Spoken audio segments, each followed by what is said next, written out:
Juro por mi alma que no puedo recordar cómo, cuándo, ni siquiera dónde conocí a Ligeia. Largos años han transcurrido desde entonces y el sufrimiento ha debilitado mi memoria.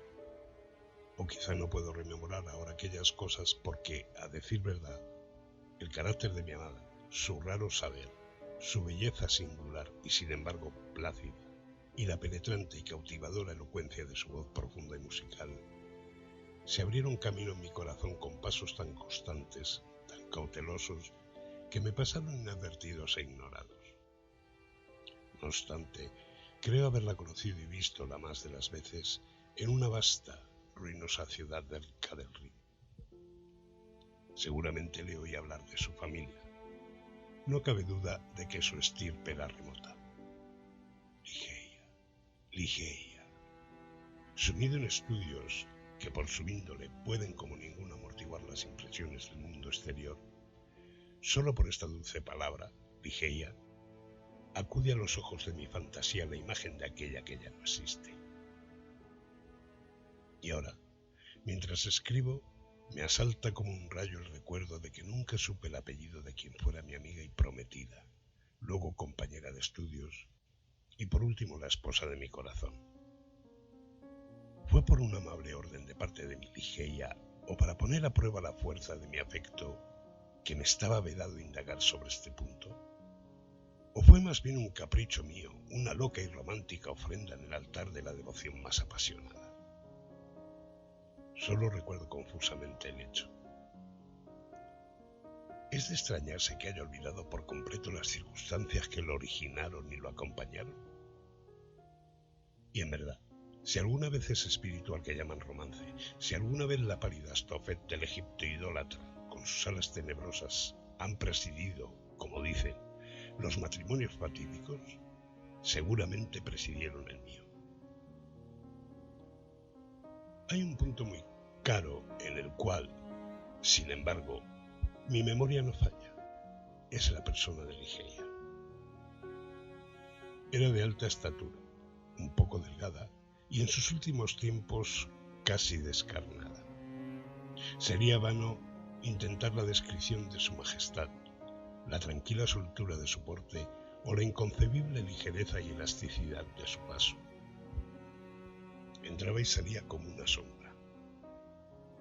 Nunca advertía yo su aparición en mi cerrado gabinete de trabajo, de no ser por la amada música de su voz dulce, profunda, cuando posaba su mano marmórea sobre mi hombro. Ninguna mujer igualó la belleza de su rostro. Era el esplendor de un sueño de opio, una visión aérea y arrebatadora, más extrañamente divina que las fantasías que revoloteaban en las almas adormecidas de las hijas de Delos. Sin embargo, sus facciones no tenían esa regularidad que falsamente nos han enseñado a adorar en las obras clásicas del paganismo. No hay belleza exquisita sin algo de extraño en sus proporciones, dice Bacon Berulan, refiriéndose con justeza a todas las formas y géneros de la hermosura. No obstante, aunque yo veía que las facciones de Ligeia no eran de regularidad clásica, aunque sentía que su hermosura era en verdad exquisita y percibía mucho de extraño en ella, en vano intenté descubrir la irregularidad y rastrear el origen de mi percepción de lo extraño. Examiné el contorno de su frente alta, pálida, era impecable. Qué fría en verdad esta palabra aplicada a una majestad tan divina. Por la piel que rivalizaba con el marfil más puro, por la imponente amplitud y la calma, la noble prominencia de las regiones superciliares, y luego los cabellos, como ala de cuervo, lustrosos, exuberantes y naturalmente rizados, que demostraban toda la fuerza del epíteto homérico, cabellera de Jacinto. Miraba el delicado diseño de la nariz y solo los graciosos medallones de los hebreos he visto una perfección semejante. Tenía la misma superficie plena y suave, la misma tendencia casi imperceptible a ser aguileña, las mismas aletas armoniosamente curvas que revelaban un espíritu libre. Contemplaba la dulce boca. Allí estaba en verdad el triunfo de todas las cosas celestiales, la magnífica sinuosidad del breve labio superior, la suave, voluptuosa calma del inferior, los hoyuelos juguetones y el color expresivo.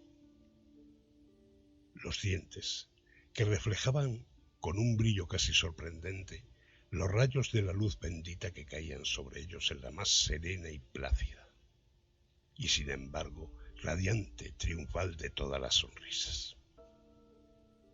Analizaba la forma del mentón y también aquí encontraba la noble amplitud, la suavidad y la majestad, la plenitud y la espiritualidad de los griegos, el contorno que el dios Apolo reveló tan solo en sueños a Cleomenes, el hijo del ateniense. Y entonces me asomaba a los grandes ojos de Ligeia. Para los ojos no tenemos modelos en la remota antigüedad. Quizá fuera también que los de mi amada yacía el secreto al cual alude Berulan. Eran, creo, más grandes que los ojos comunes de nuestra raza, más que lo de las gacelas de la tribu del valle de Nourjahad, pero solo por instantes, en los momentos de intensa excitación, se hacía más notable esta peculiaridad de Ligeia. Y en tales ocasiones, su belleza, quizá la veía sin mi imaginación ferviente, era la de los seres que están por encima o fuera de la tierra, la belleza de la fabulosa Hurí de los turcos. Los ojos eran del negro más brillante, velados por oscuras y largas pestañas. Las cejas, de diseño levemente irregular, eran del mismo color. Sin embargo, lo extraño que encontraba en sus ojos era independiente de su forma, del color, del brillo, y debía atribuirse al cabo a la expresión. Palabras sin sentido, tras cuya vasta latitud de simples sonidos se atrinchera nuestra ignorancia de lo espiritual. La expresión de los ojos de Ligeia. Oh, cuántas horas medité sobre ella, cuántas noches de verano luché por sondearla. ¿Qué era aquello más profundo que el pozo de Demócrito que yacía en el fondo de las pupilas de mi amada? ¿Qué era? Me poseía la pasión de descubrirlo. Aquellos ojos, aquellas grandes, aquellas brillantes, aquellas divinas pupilas. Llegaron a ser para mí las estrellas gemelas de Leda, y yo era para ellas el más fervoroso de los astrólogos. No hay, entre las muchas anomalías incomprensibles de la ciencia psicológica, punto más atrayente, más excitante que el hecho, nunca creo mencionado por las escuelas, de que en nuestros intentos por traer a la memoria algo largo tiempo olvidado, con frecuencia llegamos a encontrarnos al borde mismo del recuerdo, sin poder al fin asirlo. Y así, cuántas veces en mi intenso examen de los ojos de Ligeia sentí que me acercaba al conocimiento cabal de su expresión. Me acercaba, aún no era mío, y al fin desaparecía por completo. Y, extraño, el más extraño de los misterios, encontraba en los objetos más comunes del universo un círculo de analogías con esa expresión. Quiero decir que, después del periodo en que la belleza de Ligeia penetró en mi espíritu, donde moraba como en un altar, yo extraía de muchos objetos del mundo material un sentimiento semejante al que provocaban dentro de mí sus grandes y luminosas pupilas. Pero no por ello puedo definir mejor ese sentimiento, ni analizarlo, ni siquiera percibirlo con calma. Lo he reconocido a veces, repito, en una viña que crecía rápidamente, en la contemplación de una falena, de una mariposa, de una crisálida, de un veloz curso de agua. Lo he sentido en el océano, en la caída de un meteoro. Lo he sentido en la mirada de gentes muy viejas.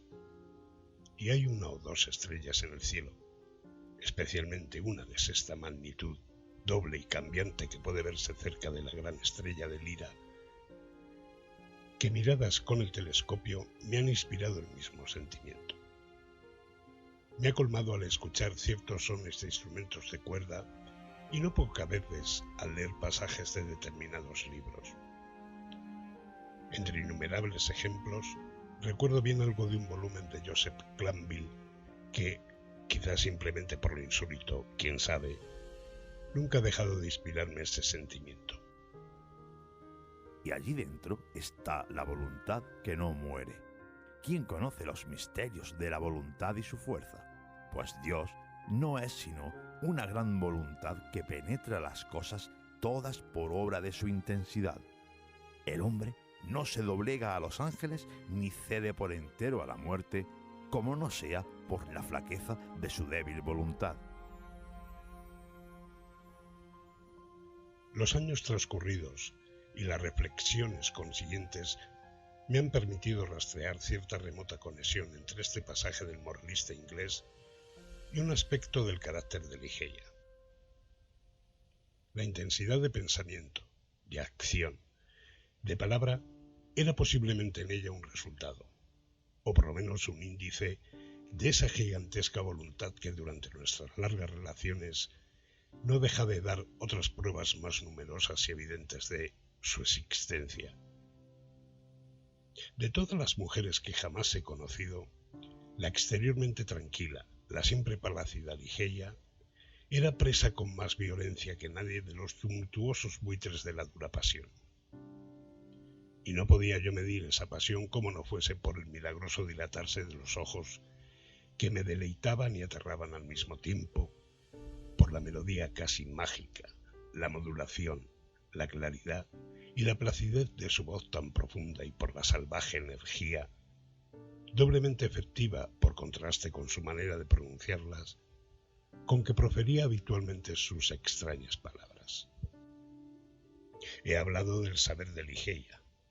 Era inmenso, como nunca lo hallé en una mujer. Su conocimiento de las lenguas clásicas era profundo, y en la medida de mis nociones sobre los modernos dialectos de Europa, nunca la descubrí en falta. A decir verdad, en cualquier tema de la alabada erudición académica, admirada simplemente por abstrusa, ¿descubrí alguna vez a Ligeia en falta?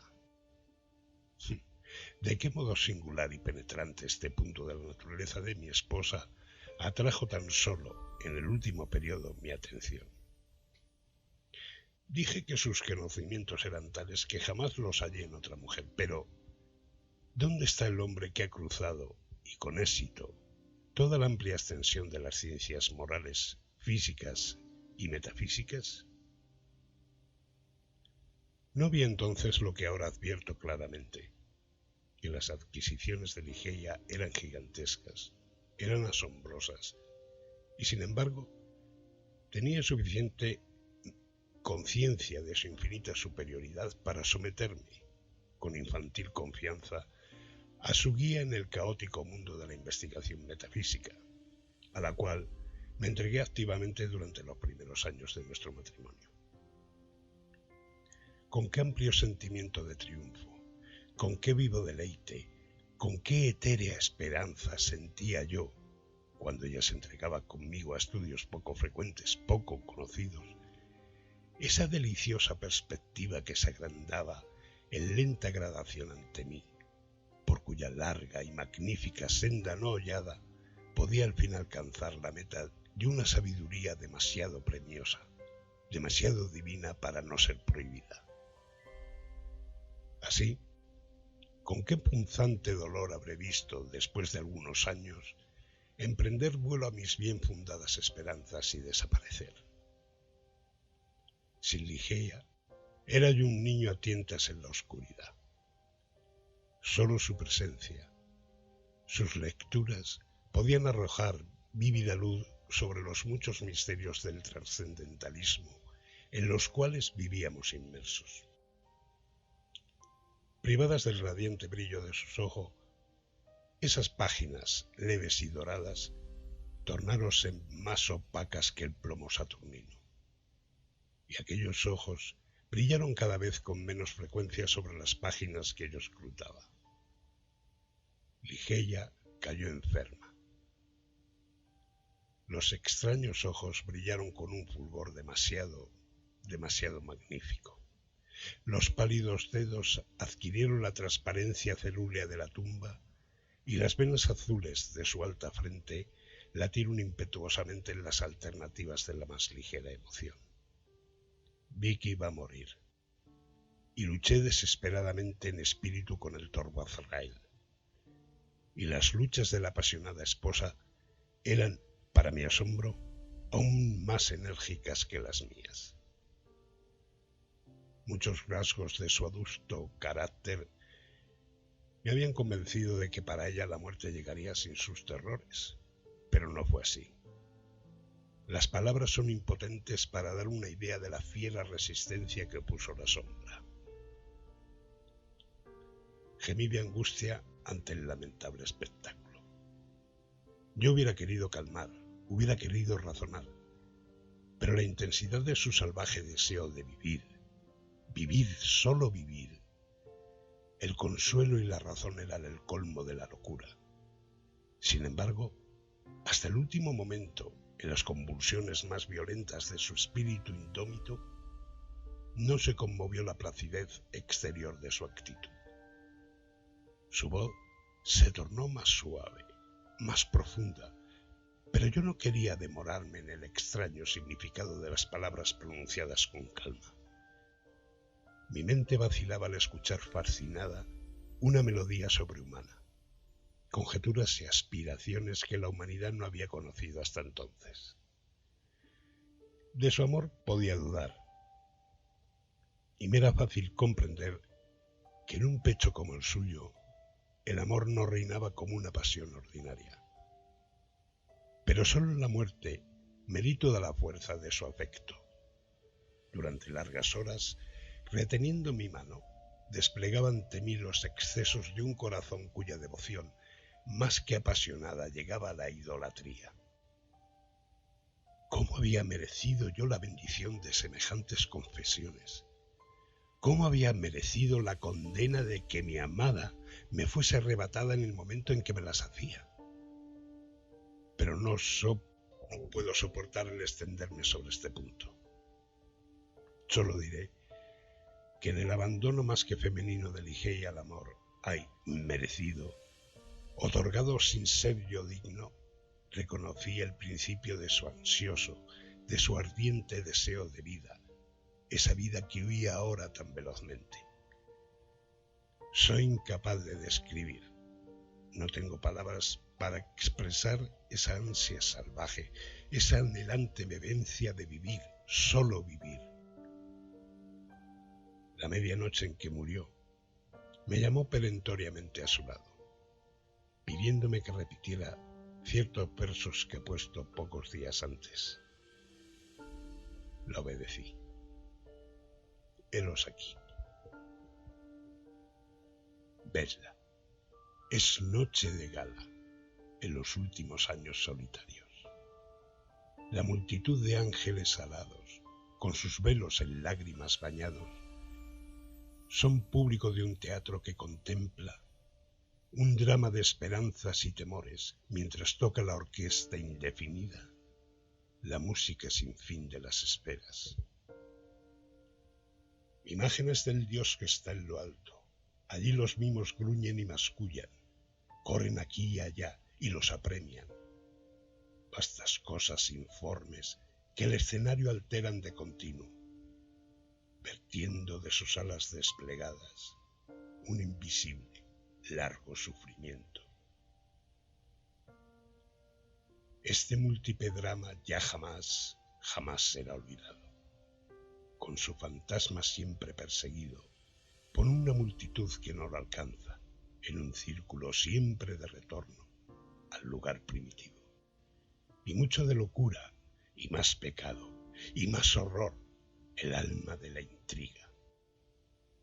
Ah, Ved, entre los mimos en tumulto, una forma reptante se insinúa. Roja como la sangre se retuerce en la escena desnuda.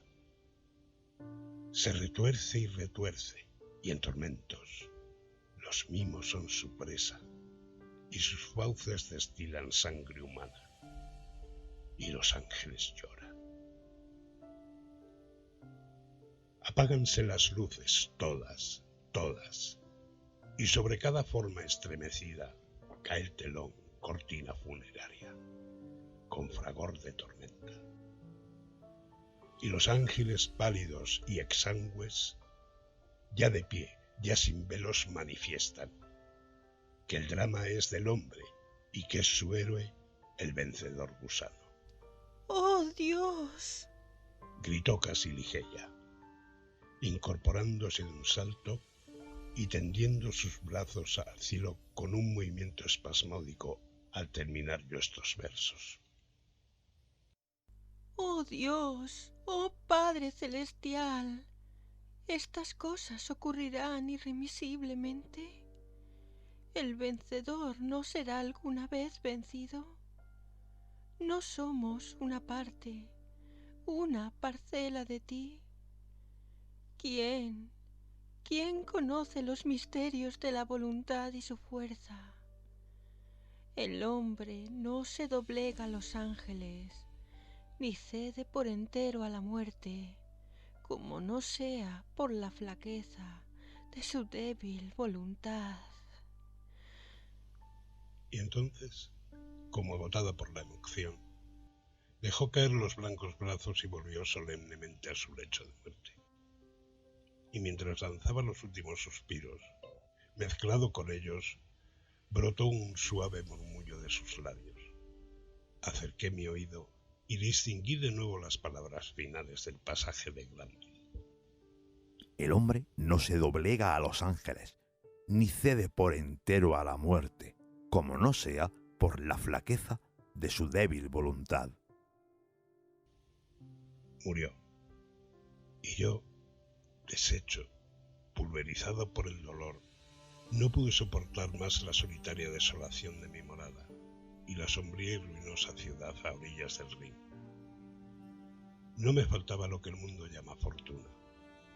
Ligeia me había legado más, mucho más de lo que por lo común cae en suerte a los mortales. Entonces, después de unos meses de vagabundeo tedioso, sin rumbo, adquirí y reparé en parte una abadía, cuyo nombre no diré, en una de las más incultas y menos frecuentadas regiones de la hermosa Inglaterra. La sombría y triste vastedad del edificio, el aspecto casi salvaje del dominio, los numerosos recuerdos melancólicos y venerables vinculados con ambos, tenían mucho en común con los sentimientos de abandono total que me habían conducido a esa remota y huraña región del país. Sin embargo, aunque el exterior de la abadía, ruinoso, invadido de musgo, sufrió pocos cambios, me dediqué con infantil perversidad, y quizá con la débil esperanza de aliviar mis penas, a desplegar en su interior magnificencias más que reales. Siempre, aun en la infancia, había sentido gusto por esas extravagancias, y entonces volvieron como una compensación del dolor. Ay, ahora sé cuánto de incipiente locura podía descubrirse en los suntuosos y fantásticos tapices, en las solemnes esculturas de Egipto, en las extrañas cornisas, en los moblajes, en los besánicos diseños de las alfombras de oro recamado. Me había convertido en un esclavo preso en las redes del opio, y mis trabajos y mis planes cobraron el color de mis sueños. Pero no me detendré en el detalle de estos absurdos. Hablaré tan solo de ese aposento por siempre maldito, donde en un momento de enajenación conduje al altar, como sucesora de la inolvidable Ligeia, a Rowena Trevanion de Tremaine, la de rubios cabellos y ojos azules. No hay una sola partícula de la arquitectura y la decoración de aquella cámara nupcial que no se presente ahora ante mis ojos. ¿Dónde tenía el corazón la altiva familia de la novia para permitir, movida por su sed de oro, que una doncella, una hija tan querida, pasara el umbral de un aposento tan adornado? He dicho que recuerdo minuciosamente los detalles de la cámara. Yo, que tristemente olvido cosas de profunda importancia, y sin embargo, no había orden. No había armonía en aquel lujo fantástico que se impusiera a mi memoria. La habitación estaba en una alta torrecilla de la abadía fortificada. Era de forma pentagonal y de vastas dimensiones. Ocupaba todo el lado sur del pentágono la única ventana, un inmenso cristal de Venecia de una sola pieza y de matiz plomizo. De suerte que los rayos del sol o de la luna, al atravesarlo, caían con brillo horrible sobre los objetos. En lo alto de la inmensa ventana se extendía el enrejado de una añosa vid que trepaba por los macizos muros de la torre. El techo, de sombrío roble, era altísimo, abovedado y decorosamente decorado con los motivos más extraños, más grotescos, de un estilo semigótico, semidruídico. Del centro mismo de esa melancólica bóveda colgaba de una cadena de oro de largos eslabones un inmenso incensario del mismo metal, en estilo sarraceno, con múltiples perforaciones dispuestas de tal manera que a través de ellas, como dotadas de la vitalidad de una serpiente, veíanse las contorsiones continuas de llamas multicolores. Había algunas otomanas y candelabros de oro de forma oriental, y también el lecho nupcial, de modelo indio, bajo, esculpido en ébano macizo, con baldaquino como una colgadura fúnebre. Y en cada uno de los ángulos del aposento había un gigantesco sarcófago de granito negro, proveniente de las tumbas reales erigidas frente a Luxor, con sus antiguas tapas cubiertas de inmemoriales relieves. Pero en las colgaduras del aposento se hallaba la fantasía más importante. Los elevados muros, de gigantesca altura, al punto de ser desproporcionados, estaban cubiertos de arriba a abajo en vastos pliegues por una pesada y espesa tapicería de un material semejante al de la alfombra del piso, la cubierta de las otomanas y el lecho de ébano, del baldaquino y de las suntuosas volutas de los cortinajes que velaban parcialmente la ventana. Este material era el más rico tejido de oro cubierto íntegramente con intervalos irregulares por arabescos en realce, de un pie de diámetro, de un negro azabache. Pero estas figuras solo participaban de la condición de arabescos cuando se las miraba desde un determinado ángulo. Por un procedimiento hoy común, que puede en verdad rastrearse en periodos muy remotos de la antigüedad, cambiaban de aspecto. Para el que entraba en la habitación tenían la apariencia de simples monstruosidades, pero al acercarse, esta apariencia desaparecía gradualmente, y paso a paso, a medida que el visitante cambiaba de posición en el recinto, se veía rodeado por una infinita serie de formas horribles pertenecientes a la superstición de los normandos o nacidas de los sueños culpables de los monjes. El efecto fantasmagórico era grandemente intensificado por la introducción artificial de una fuerte y continua corriente de aire detrás de los tapices, la cual daba una horrenda e inquietante animación al conjunto.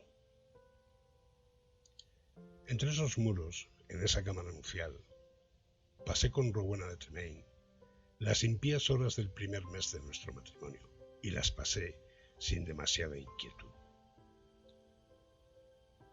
Que mi esposa temiera la índole hosca de mi carácter, que me huyera y me amara muy poco, no podía yo pasarlo por alto, pero me causaba más placer que otra cosa. Mi memoria volaba, con qué intensa nostalgia, hacia Ligeia, la amada, la augusta, la hermosa, la enterrada. Me embriagaba con los recuerdos de su pureza, de su sabiduría, de su naturaleza elevada, etérea, de su amor apasionado, idólatra. Ahora mi espíritu ardía plena y libremente con más intensidad que el suyo. En la excitación de mis sueños de opio, pues me hallaba habitualmente arrojado por los grilletes de la droga, gritaba su nombre en el silencio de la noche o durante el día, en los sombreados retiros de los valles, como si con esa salvaje vehemencia, con la solemne pasión, con el fuego devorador de mi deseo por la desaparecida, pudiera restituirla a la senda que había abandonado. ¿Era posible que fuese para siempre? Al comenzar el segundo mes de nuestro matrimonio, Rowena cayó súbitamente enferma y se repuso lentamente. La fiebre que la consumía perturbaba sus noches, y en su inquieto semisueño hablaba de sonidos, de movimientos que se producían en la cámara de la torre, cuyo origen atribuía a los extravíos de su imaginación o quizá a la fantasmagórica influencia de la cámara misma. Llegó al fin la convalecencia y por último el restablecimiento total. Sin embargo, habían transcurrido un breve periodo cuando un segundo trastorno más violento la arrojó a su lecho de dolor. Y de este ataque, su constitución, que siempre fuera débil, nunca se repuso del todo. Su mal desde entonces tuvo un carácter alarmante y una recurrencia que lo era aún más, y desafiaba el conocimiento y los grandes esfuerzos de los médicos. Con la intensificación de su mal crónico, el cual parecía haber invadido de tal modo su constitución que era imposible desarraigarlo por medios humanos, no pude menos de observar un aumento similar en su irritabilidad nerviosa y en su excitabilidad para el miedo motivado por causas triviales. De nuevo hablaba, y ahora con más frecuencia e insistencia, de los sonidos, de los leves sonidos y de los movimientos insólitos en las colgaduras, a los cuales aludiera en un comienzo. Una noche, próximo el fin de septiembre, impuso a mi atención este penoso tema con más insistencia que de costumbre. Acababa de despertar de un sueño inquieto y yo había estado observando, con un sentimiento en parte de ansiedad, en parte de vago terror, los gestos de su semblante descarnado. Me senté junto a su lecho de ébano, en una de las otomanas de la India. Se incorporó a medias y habló, con un susurro ansioso, bajo, de los sonidos que estaba oyendo y yo no podía oír, de los movimientos que estaba viendo y yo no podía percibir. El viento corría velozmente detrás de los tapices y quise mostrarle, cosa en la cual, debo decirlo, no creía yo del todo, que aquellos suspiros casi inarticulados y aquellas levísimas variaciones de las figuras de la pared eran tan solo los naturales efectos de la habitual corriente de aire. Pero la palidez mortal que se extendió por su rostro me probó que mis esfuerzos por tranquilizarla serían infructuosos. Pareció desvanecerse y no había criados a quien recurrir.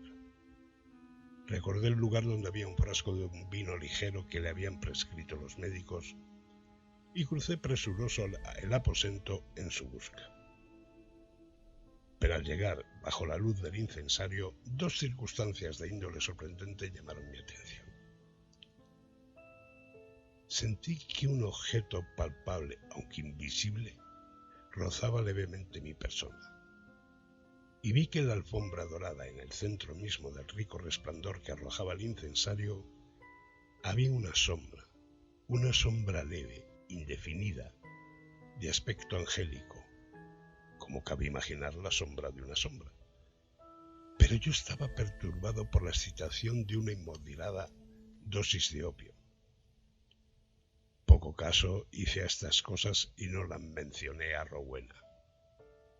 Encontré el vino, crucé nuevamente la cámara y llené un vaso que llevé a los labios de la desvanecida. Ya se había recobrado un tanto, sin embargo, y tomó el vaso en sus manos mientras yo me dejaba caer en la otomana que tenía cerca, con los ojos fijos en su persona. Fue entonces cuando percibí claramente un paso suave en la alfombra, cerca del lecho.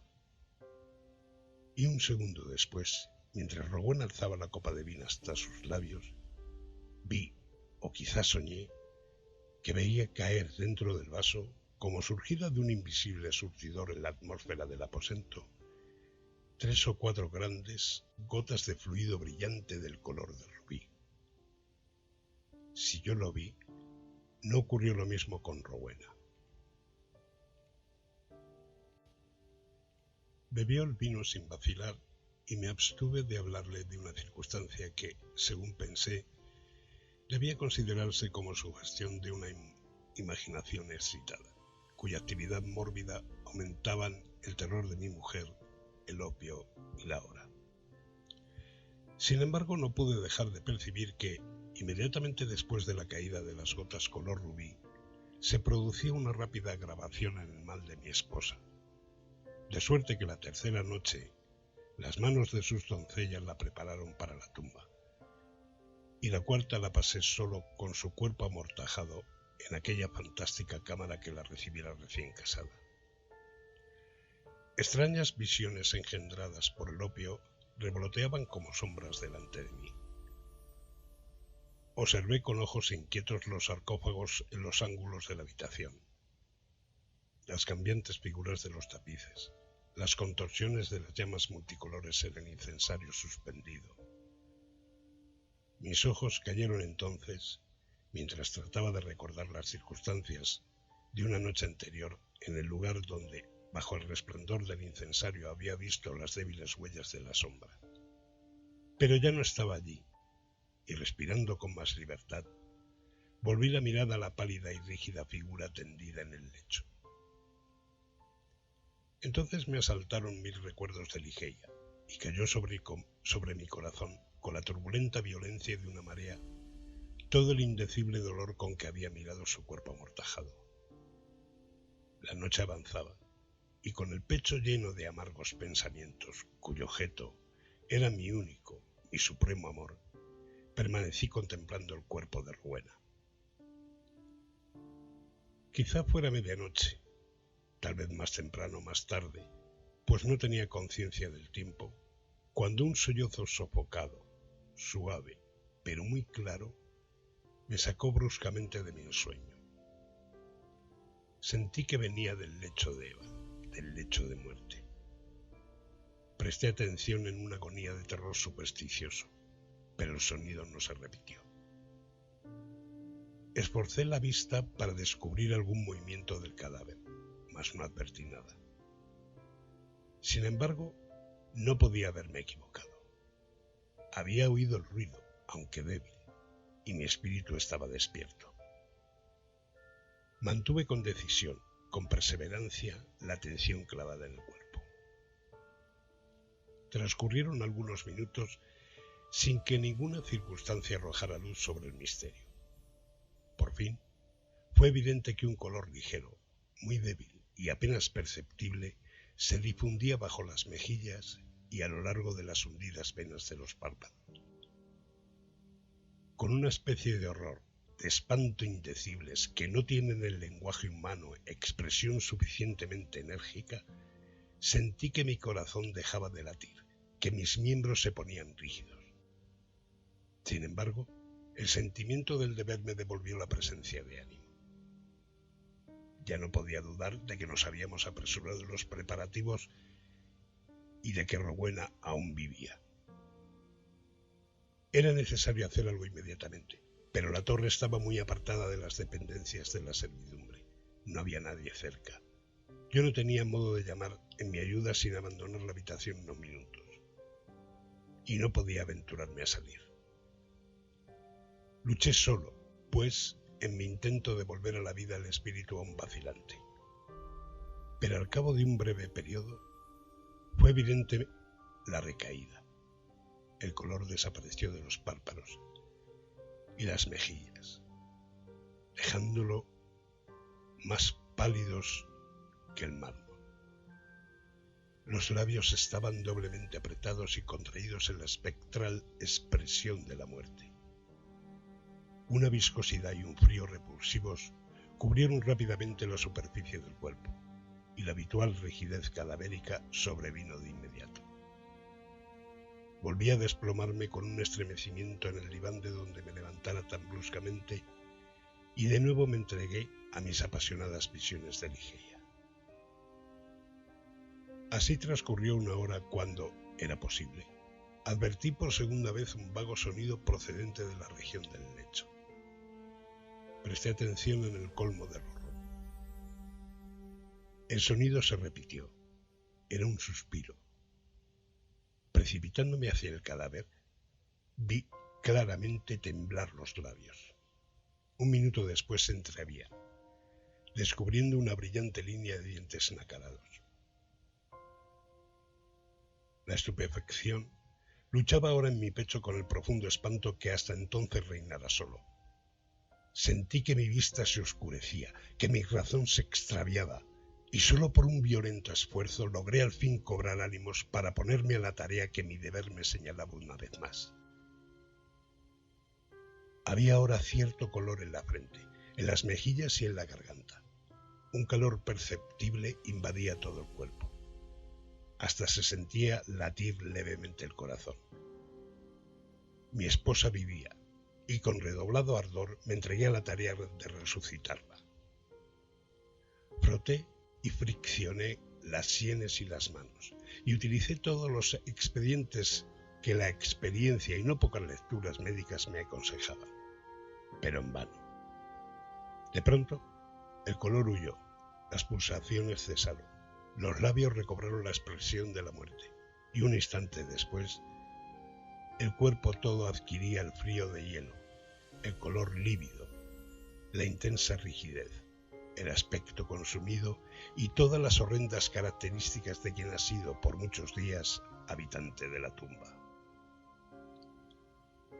Y de nuevo me subí en las visiones de Ligeia, y de nuevo, y quién ha de sorprenderse de que me estremezca al escribirlo, de nuevo llegó a mis oídos un sollozo ahogado que venía de la zona del lecho de ébano. Mas, ¿a qué detallar el inenarrable horror de aquella noche? ¿A qué detenerme a relatar cómo, hasta acercarse el momento del alba gris, se repitió este horrible drama de resurrección? Cómo cada espantosa recaída terminaba en una muerte más rígida y aparentemente más irremediable. Cómo cada agonía cobraba el aspecto de una lucha con algún enemigo invisible y cómo cada lucha era sucedida por no sé qué extraño cambio en el aspecto del cuerpo. Permitidme que me apresure a concluir. La mayor parte de la espantosa noche había transcurrido, y la que estuviera muerta se movió de nuevo, ahora con más fuerza que antes, aunque despertase de una disolución más horrenda y más irreparable. Yo había cesado hacía rato de luchar o de moverme, y permanecía rígido, sentado en la otomana, presa indefensa de un torbellino de violentas emociones, de todas las cuales el pavor era quizá la menos terrible, la menos devoradora. El cadáver, repito, se movía, y ahora con más fuerza que antes. Los colores de la vida cubrieron con inusitada energía el semblante. Los miembros se relajaron, y de no ser por los párpados aún apretados y por las vendas y paños que daban un aspecto sepulcral a la figura, podía haber soñado que Rowena había sacudido por completo las cadenas de la muerte. Pero si entonces no acepté del todo esta idea, por lo menos pude salir de dudas cuando, levantándose del lecho, a tientas, con débiles pasos, con los ojos cerrados y la manera peculiar de quien se ha extraviado en un sueño, aquel ser amortajado avanzó osadamente, palpablemente hasta el centro del aposento. No temblé, no me moví, pues una multitud de ideas inexpresables vinculadas con el aire, la estatura, el porte de la figura, cruzaron velozmente por mi cerebro, paralizándome, convirtiéndome en fría piedra. No me moví, pero contemplé la aparición. Reinaba un loco desorden en mis pensamientos, un tumulto incontenible. ¿Podía ser realmente Rowena viva la figura que tenía delante? ¿Podía ser realmente Rowena Trevanion de Tremaine, la de los cabellos rubios y los ojos azules? ¿Por qué? ¿Por qué lo dudaba? El vendaje ceñía la boca, pero ¿podía no ser la boca de Rowena de Tremaine? Y las mejillas, con rosas como en la plenitud de su vida, sí podían ser en verdad las hermosas mejillas de la viviente señora de Tremaine. Y el mentón, con sus hoyuelos, como cuando estaba sana, ¿podía no ser el suyo? Pero entonces, ¿había crecido ella durante su enfermedad? Qué inenarrable locura me invadió al pensarlo. De un salto llegué a sus pies. Estremeciéndose a mi contacto, dejó caer de la cabeza, sueltas, las horribles vendas que la envolvían. Y entonces, en la atmósfera sacudida del aposento, se desplomó una enorme masa de cabellos desordenados. Eran más negros que las alas de cuervo de la medianoche. Y lentamente se abrieron los ojos de la figura que estaba ante mí. En esto, por lo menos, grité, nunca podré equivocarme. Estos son los grandes ojos, los ojos negros, los extraños ojos de mi perdido amor, los de Ligeia.